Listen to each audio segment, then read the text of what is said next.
우리는 오늘 주신 말씀 사도행전 27장 9절에서 11절의 말씀 그리고 33절 37절의 말씀으로 존경받는 지도자가 되어 주십시오 라는 말씀으로 하나님 말씀 받도록 하겠습니다. 한국 기독교 초기 역사의 시작은 프로이센 제국의 기출라프 선교사가 1832년에 서해안을 탐사하면서 만난 조선인에게 한문 성경을 건네준 사건으로 봅니다.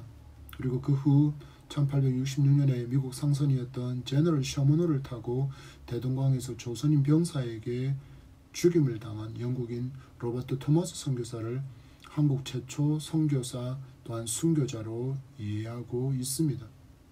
한국 기독교 복음의 역사는 순교로부터 시작되었다고 말할 수 있는 이유가 여기에 있습니다. 기독교 전례보다 훨씬 더 오래전에 전해진 가톨릭이 있었지만 우리가 기독교 신앙을 중심으로 볼 때 기독교 신앙은 한국에 들어온 지 191년의 시간이 지나고 있습니다. 오늘 제가 이렇게 1월 마지막 주 예배의 설교에서 초기 한국 기독교 역사를 먼저 전하는 것은 아쉬움 때문이라고 할 수 있습니다. 사도 바울을 통해 복음이 유럽에 전해진 것을 생각하면 너무나도 짧은 한국 기독교 역사이지만 그래도 적지 않은 기독교 역사를 가진 한국 교회인데 아쉽게도 기독교 지도자 중에 세상 사람들로부터 존경을 받은 지도자가 너무나도 적다는 것입니다. 저번에 잠시 말씀드렸지만 많은 기업을 운영하고 방송에서도 자주 만날 수 있는 백종원 사장은 고향 예산의 한 재래시장이 너무나도 낙후되고 영업도 제대로 되지 않아서 문을 닫을 지경에 놓인 것을 보고는 기가 막힌 아이디어 하나를 내었습니다. 한 방송사와 연계해서 진행된 예산시장 활성화 프로젝트는 시체말로 대박을 쳤습니다. 인적이 끊겨버린 시장으로 여겨졌던 예산시장이 이제는 명소가 되어서 하루에 10,000명에 가까운 관광객이 찾아서 시장이 활성화되고 있고 더 많은 가게들이 입점을 대기하고 있습니다. 단적인 예이지만 기업가가 끼치는 영향력을 보면서 저는 개인적으로 가지고 있던 존경받는 기독교 지도자의 부재에 관해서 더 깊은 고민을 할 수밖에 없었습니다. 교계 안에서는, 교단 안에서는, 교회 안에서는 내가 아무개야, 내가 누구야 라고 이야기할 때 알 수 있는 유명한 목사일지 모르지만 교회 문을 벗어나면 누군지 모르는 것이 기독교 지도자들의 실상이지 않느냐 하는 아쉬움이라고 하겠습니다. 이것은 목회자만의 문제는 아닐 것입니다. 성도 중에도 멋진 지도자가 많이 배출되어서 선한 영향력을 끼칠 수 있는 한국 교회가 되기를 간절히 소망해 봅니다. 오늘 만나는 사도행전은 사도들을 통해서 일어난 복음의 역사를 기록하지만 실제적으로 그들을 통해서 역사하시는 성령이 주도적으로 일하시는 모습을 볼 수 있기에 성령행전이라고 부릅니다. 바울이 하나님의 말씀대로 그의 마지막 복음의 종착지인 로마의 죄수의 신분으로 가는 장면과 그 과정에서 겪게 되는 일들이 27장과 28장의 말씀으로 이어지고 있습니다. 우리는 주신 말씀을 통해서 존경받는 지도자의 삶을 꿈꾸며 살아가는 여러분이 되기를 진심으로 축복합니다. 다른 종교를 살펴보면 흔히 정신적인 지주라고 불리는 사람들이 있습니다. 그래서 그들의 말 한마디가 종교계뿐 아니라 세상 사람들에게도 영향을 끼치는 모습을 보게 됩니다. 달라이 라마, 마더 테레사, 간디, 성철 스님, 김수환, 추기경 이들은 분명히 종교인이지만 세상 사람들도 그들의 말을 주목하고 영향력을 받았던 사람이라는 것을 여러분도 잘 알지 않습니까? 그렇다면 기독교계에서 이들처럼 영향력이 있는 인물을 손꼽아 본다면 누가 있을까요? 아쉽게도 얼른 이런 인물이 떠오르지 않았을 것입니다. 그렇다면 제가 다른 이름들을 한번 열거해 보겠습니다. 길선주, 이기풍, 손양원, 최건능, 최봉석, 주기철, 김익두, 한경직, 옥한음, 하용조, 홍정길, 이동원, 곽선희 초기 한국 기독교의 어른 목사님과 그 다음 세대를 이어받은 목사님과 장로님의 이름입니다.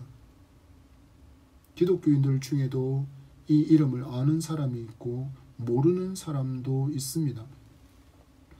한국 기독교 역사에서 빼놓을 수 없는 초기 기독교 목사님들과 장로님들을 기독교인조차도 모릅니다. 그렇다면 기독교 바깥에 있는 사람들은 이 이름들을 알 수 있을까요?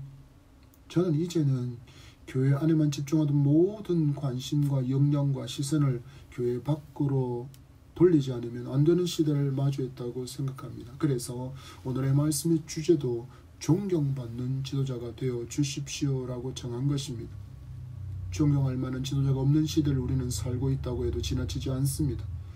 최고의 지도자인 예수를 모시고 살아가는 우리가 이제는 세상에서도 주님을 닮은 멋진 존경받는 지도자로 살아서 선한 영향력을 끼치며 살고 바른 길을 제시해줄 분명한 필요가 있는 시대이기에 더욱 우리는 이런 존경받는 지도자가 되어야 할 것입니다.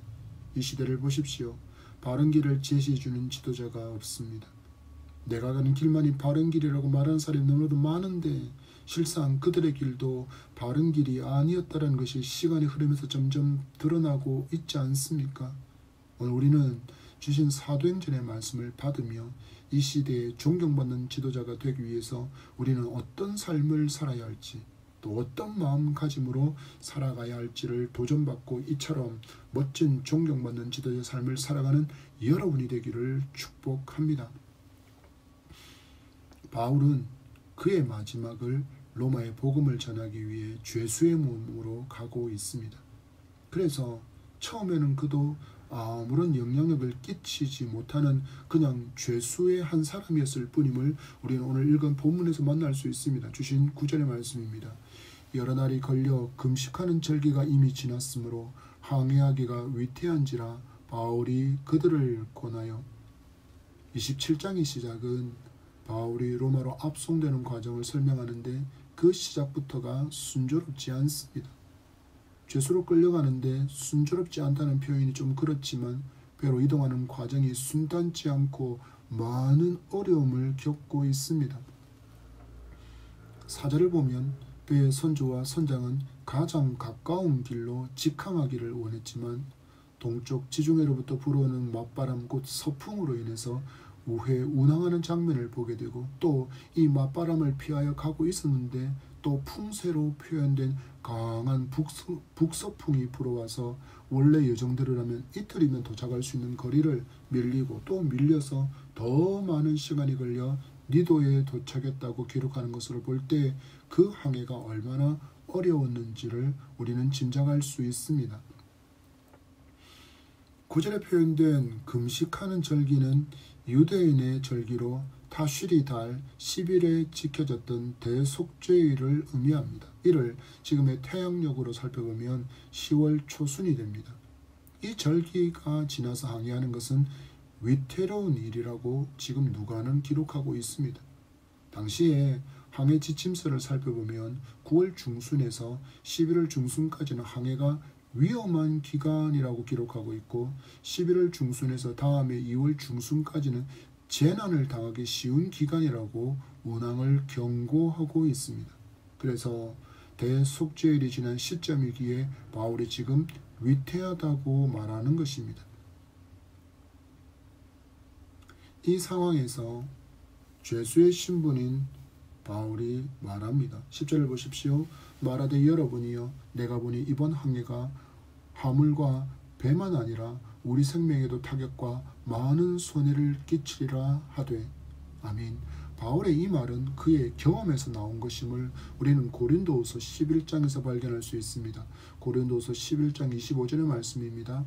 3번 태장으로 맞고 1번 돌로 맞고 3번 파손하고 일주야를 깊은 바다에서 지냈으며 아멘. 이처럼 바울은 그의 전도 경험에서 마주했던 그 상황을 선주와 선장 로마의 장교에게 이야기했지만 그들은 바울의 말을 가볍게 무시합니다. 왜입니까? 바울은 지금 단 한 사람의 죄수였을 뿐이기 때문입니다. 여러분 배의 상황을 보십시오. 외견상 누가 더 항해의 전문가입니까? 당연히 선주와 선장입니다. 그리고 여러 번 죄수의 호송 경험을 가진 장교입니다. 그러니 죄수인 바울의 말은 가볍게 무시하는 것입니다. 지금 시대를 보십시오. 교회는 분명히 종말을 외치고 있습니다. 회개하십시오. 종말이 가까이 왔습니다. 예수님의 재림이 가까이 왔습니다. 지금 회개하고 예수님께로 돌아오십시오 라고 우리는 복음을 외치고 회개를 외치고 종말을 외칩니다. 그러나 세상은 듣지 않습니다. 왜일까요? 왜일까요? 세상살이에 있어서 종교인인 크리스찬보다는 자신이 더 전문가라고 여기기 때문입니다. 목회자는 세상살이의 경험이 별로 없으니 늘 세상과 동떨어진 구원이나 회개, 천국이나 지옥을 말한다고 여깁니다. 지금이 얼마나 어렵고 고통스러운 때인데 그런 배부른 소리를 하느냐는 것입니다. 그런데 여러분, 가만히 살펴보면 누가 더 인생의 전문가일까요? 당연히 세상의 처음과 그 끝을 알고 살아가는 크리스천이 전문가입니다. 세상의 창조주이시고 종말의 심판의 주께서 우리 아버지이기 때문입니다. 그리고 우리에게는 세상의 종말을 예언한 성경이 있고 종말에 일어날 일도 잘 알고 있기에 우리가 더 인생의 전문가입니다. 여기에 더해서 이 땅에서의 삶으로 우리의 삶이 끝나지 않는다는 것 또한 알고 있기에 인생의 전문가는 바로 크리스찬인 우리인 것입니다. 그럼에도 세상 사람들은 너무나도 가볍게 이 크리스찬의 외침과 경고를 무시합니다. 복음을 무시하고 거부하며 조롱하고 심지어 박해의 정도가 점점 더 심해지고 있습니다. 바울이 마주한 현실도 이렇습니다. 이어지는 11절의 말씀입니다. 백부장이 선장과 선주의 말을 바울의 말보다 더 믿더라. 저는 여기에서 존경받는 지도자가 되기 위한 첫 번째 길을 제시합니다. 내 삶의 영역에서 절정의 전문가가 되어 주십시오. 보통 한 분야에서 10년 동안 일을 하게 되면 그 분야의 전문가라고 말합니다. 그런데 여기에도 분명히 차이가 있습니다. 두 사람이 같은 직종에 똑같이 10년을 종사해도 실력이 똑같지는 않습니다. 왜냐하면 더 수고하고 노력하고 공부하는 사람이 있기 때문입니다. 예를 들어서 만약에 여러분이 자전거 전문가라고 한다면 자전거의 각 파트의 명칭을 아는 것, 기능을 아는 것에 더해 페달과 기어 변속장치, 앞뒤 브레이크의 기능을 조작할 수 있는 능력을 가진 그 사람을 향하여서 자전거 전문가라고 인정하지 않을 것입니다. 페달의 종류, 기어의 조합, 안장의 높이, 자전거의 종류, 핸들의 높이, 그 길이와 조합의 이해, 타이어와 튜브의 종류, 조합, 수리 가능 여부 등 많은 항목들에 대한 이해와 경험 그리고 능력이 있을 때 여러분은 그 사람을 일컬어 자전거 전문가라고 불러주게 될 것입니다. 여러분은 어떻습니까? 가정의 주부라면 주부 구단이 되셨습니까? 직장을 다닌다면 내가 맡은 분야에 있어서만큼은 전문가가 되기 위해서 노력과 수고를 아끼지 않습니까? 예체능에 특기가 있다면 전문가가 되기 위한 수고와 노력을 하고 있는 것입니까? 하시기를 바랍니다. 그것도 최절정의 전문가가 되기 위해서 노력하시기 바랍니다. 그때 여러분은 영향력을 끼치는 좋은 지도자가 될 수 있습니다. 끌려다니는 인생이 아니라 인도하는 인생이 될 수 있습니다. 혹시 늦었다고 생각하십니까? 늦지 않았습니다. 지금부터 전문가가 되십시오. 삶에서 여러분의 능력을 발휘하시기 바랍니다. 왜냐하면 우리는 전능하신 하나님의 자녀가 되었기 때문입니다. 그래서 성도는 실력의 전문가가 되기 위한 노력과 함께 신앙의 실력자가 되기 위한 노력이 반드시 필요한 것입니다. 신앙은 그냥 잘하지 않습니다. 가만히 있으면 잘하는 것이 신앙이 아닙니다. 말씀을 잘 먹어서 소화시켜야 하고 기도의 호흡이 튼튼해져야 성장하게 됩니다. 그래야 하나님을 더 잘 알 수 있습니다. 무슨 의미일까요? 신앙에 있어서도 전문가, 멋진 믿음의 사람이 되어야 한다는 것입니다. 신앙을 바르게 이해하면 사과나무 아래 누워서 믿습니다 라고 외친다고 사과 열매의 크기가 내 입 크기에 딱 맞춰서 내 입 안으로 정확하게 떨어지지 않는다는 것을 알게 됩니다. 하나님께 은혜와 능력을 간구하며 내게 이미 주어진 것으로 최선의 수고를 경주할 때 합력하여 선한 역사가 일어나는 것이 신앙의 본질이기 때문입니다. 신앙과 실력을 겸비한 멋진 지도자로 준비되는 여러분이 되기를 축복합니다. 존경받는 지도자가 되는 두 번째 길을 제시합니다. 하나님과 함께하는 지도자가 되기를 노력하시기 바랍니다.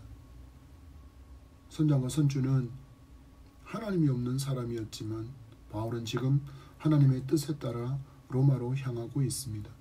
하나님께서 로마로 가는 길을 인도하시고 계신 것입니다. 앞에서 잠시 말씀드린 것처럼 사도행전을 성령행전이라고 부르는 이유가 바로 여기에 있습니다. 바울의 삶은 성령의 인도함이 함께하는 복음의 여정이었습니다. 그래서 우리는 사도행전에서 이처럼 성령께서 바울의 삶과 동행하는 모습을 너무나도 많이 목격할 수 있습니다. 사도행전 16장 6절과 7절의 말씀 읽어드립니다. 성령이 아시아에서 말씀을 전하지 못하게 하시거늘 예수의 영이 허락하지 아니하시는지라. 18장 9절의 말씀입니다. 밤에 주께서 환상 가운데 바울에게 말씀하시되 두려워하지 말며 침묵하지 말고 말하라. 20장 22절의 말씀에 보라 이제 나는 성령에 매여 예루살렘으로 가는데 거기서 무슨 일을 당할는지 알지 못하노라. 심지어 예루살렘에서 무슨 일을 당할지 알지 못했지만 성령에 사로잡혀 성령에 이끌려 바울은 그 길을 갔습니다. 그리고 지금 그 결과로 로마로 죄수의 신분이 되어 끌려가고 있는 것입니다. 이처럼 바울의 삶은 성령 하나님과 함께하는 삶이었습니다. 그리고 이 복음의 여정은 바울이 성령께 온전히 순종하는 여정이었음을 우리는 볼 수 있습니다. 성령 안에 거하는 삶으로 만족하는 인생이 아니라 성령을 따라 행하는 삶을 살았기에 그의 삶 가운데 능력이 끊임없이 일어날 수 있었던 것입니다. 하나님은 우리를 제사장으로 삼으셨다고 말씀합니다. 마치 이스라엘 백성을 열방의 제사장으로 삼으신 것처럼 우리를 통해서 열방의 복음이 전해지기를 원하셔서 우리를 하나님의 제사장으로 삼으셨습니다. 베드로전서 2장 9절입니다. 그러나 너희는 택하신 족속이요 왕같은 제사장들이요 거룩한 나라요 그의 소유가 된 백성이니 이는 너희를 어두운 데서 불러내어 그의 기이한 빛에 들어가 계신 이의 아름다운 덕을 선포하게 하려 하심이라. 아멘. 너희를 어두운 데서 불러내어 그의 기이한 빛에 들어가 계신 이의 아름다운 덕을 선포하게 하려 하시려고 우리를 부르셨다라는 것입니다. 우리가 존경받는 지도자가 되어야 하는 그 이유와 그 목적은 바로 이 말씀에 집중되어야 합니다. 나를 드러내고 나를 높이는 것은 바벨탑을 쌓는 일임을 명심하십시오. 너를 택하신 족속으로 삼아주시고 거룩한 백성이 되게 하시고 하나님의 소유로 삼으신 것은 하나님의 영광을 드러내는 그 아름다운 덕을 선포하는 하나님의 제사장으로 살기 위함임을 우리는 지도자로서 잊지 말아야 하는 것입니다. 여러분 모세의 삶을 보십시오. 다윗의 삶을 보십시오. 바울의 삶을 보십시오. 얼마든지 자신을 높이고 자신의 이름을 드러낼 수 있는 삶이었음에도 불구하고 그들은 오직 하나님의 뜻을 구하며 살 때 존경받는 지도자가 되었다라는 것을 기억하시기 바랍니다. 하나님과 동행할 때 그들은 존경받는 지도자가 되었다라는 것을 기억하셔야 합니다. 이 진리를 놓치게 되면 성경에서 만나는 많은 실패자의 한 사람이 될 뿐입니다. 내게 주어진 모든 것이 나의 노력의 결과만이 아니라 하나님의 전적인 부어주신 그 은혜로 인한 것임을 고백하는 사람만이 존경받는 지도자의 자리에서 추락하지 않을 수 있습니다. 하나님을 먼저 구하는 삶을 살면 하나님께서 여러분을 높여주시는 순간을 마주할 것입니다. 이어지는 12절에서 21절의 말씀을 보면 백부장이 선주와 선장의 말을 듣고 출항한 후 겪은 어려움과 위기의 순간이 기록되어 있습니다. 그리고 이 어려움 속에서 죄수인 바울이 그 배에서 지도자의 역할을 하는 모습을 누가가 22절에서 25절에 기록하고 있는 것을 봅니다. 22절에서 25절의 말씀을 읽습니다. 내가 너희를 권하노니 이제는 안심하라. 너희 중 아무도 생명에는 아무런 손상이 없겠고 오직 배뿐이리라. 내가 속한 바 곧 내가 섬기는 하나님의 사자가 어젯밤에 내 곁에 서서 말하되 바울아 두려워하지 말라. 내가 가이사 앞에 서야 하겠고 또 하나님께서 너와 함께 항해하는 자를 다 내게 주셨다 하였으니 그러므로 여러분이여 안심하라. 나는 내게 말씀하신 그대로 되리라고 하나님을 믿노라. 아멘. 바울은 지금 누구를 높이고 있습니까? 하나님을 높이고 있습니다. 또한 절망의 순간에 하나님과 동행하는 바울을 볼 수 있습니다. 하나님과 동행했던 바울은 절망 가운데 있는 많은 사람들에게 희망과 소망을 전하고 있음을 우리는 볼 수 있어야 합니다. 이 사람이 바로 존경받는 지도자의 모습이기 때문입니다. 이사야서 43장 1절과 2절의 말씀이 바울의 신앙의 근간이었다는 것을 우리는 살펴볼 필요가 있습니다. 야곱아 너를 창조하신 여호와께서 지금 말씀하시느니라. 이스라엘아 너를 지으신 이가 말씀하시느니라. 너는 두려워하지 말라. 내가 너를 구속하였고 내가 너를 지명하여 불렀나니 너는 내 것이라. 내가 물 가운데로 지날 때 내가 너와 함께 할 것이라. 강을 건널 때 물이 너를 침몰하지 못할 것이며 내가 불 가운데로 지날 때 타지 아니할 것이요 불꽃이 너를 사르지도 못하리니. 아멘. 구약 말씀의 전문가였던 사도 바울은 이 말씀을 분명히 기억하고 떠올렸을 것입니다. 자신을 이방인의 사도로 불러주신 하나님께서 옛날 자기 조상을 구원해내실 때 주신 약속처럼 바울 자신도 지키시고 구원해 주실 것을 확실히 믿었다라는 것입니다. 이 하나님의 약속은 여러분에게도 주어진 것임을 확실히 믿기 바랍니다. 그러면 세상의 어떤 환난, 풍랑 가운데서도 안연한 삶을 살아갈 수 있습니다. 얼마나 많은 사람이 두려움으로 절망하고 불안해하고 있습니까? 이제 여러분이 하나님께서 파송하신 그 자리에서 소망과 위로 희망을 전해줄 수 있는 멋진 하나님의 지도자가 되어주시기를 축복합니다. 25절의 말씀을 읽습니다. 그러므로 여러분이 안심하라. 나는 내게 말씀하신 그대로 되리라고 하나님을 믿노라. 아멘. 하나님께서 함께하는 사람은, 하나님께서 함께하시는 사람은 평안을 잃지 않는 담대한 삶으로 구별을 보여주는 모습을 바울을 통해서 우리는 볼 수 있습니다. 여러분이 여러분의 가정에서, 직장에서, 이웃에게 이처럼 안심하라 외치며 그 안심의 주인이신 하나님을 자랑하는 축복의 입술이 되기를 간절히 소망합니다. 하나님께서 기뻐하시는 지도자는 하나님을 드러내며 살아가는 지도자임을 기억하시고 멋진 존경받는 지도자가 되어주시기를 축복합니다. 존경받는 지도가 되는 세 번째 길은 하나님을 높이면 하나님께서 나를 높여주신다는 것을 믿는 것입니다. 주신 말씀 34절에서 37절의 말씀입니다. 같이 음식 먹기를 권하노니 이것이 너희의 구원을 위하는 것이요 너희 중 머리카락 하나도 잃을 자가 없으리라 하고 떡을 가져다가 모든 사람 앞에서 하나님께 축사하고 떼어 먹기를 시작하며 그들도 다 안심하고 받아 먹으니 배에 있는 우리의 수는 전부 276명이었더라. 아멘. 죄수인 바울이 어느새 276명의 생명의 보호자로 우뚝 서 있는 모습을 볼 수 있습니다. 우리는 하나님의 일하심을 보면서 깜짝깜짝 놀랄 때가 너무 많습니다. 얼마나 정교하게 계획하시고 적재적소에서 하나님의 일하심을 만나게 되는지 시편 기자의 고백처럼 신묘막측하신 하나님이심을 우리도 고백할 수밖에 없습니다. 하나님 우리의 구원을 위해서 어떻게 하셨습니까? 우리의 구원을 위해서도 가장 적절한 시기에 독생자 예수 그리스도를 보내시고 죄 사함의 은총을 베풀어 주셨습니다.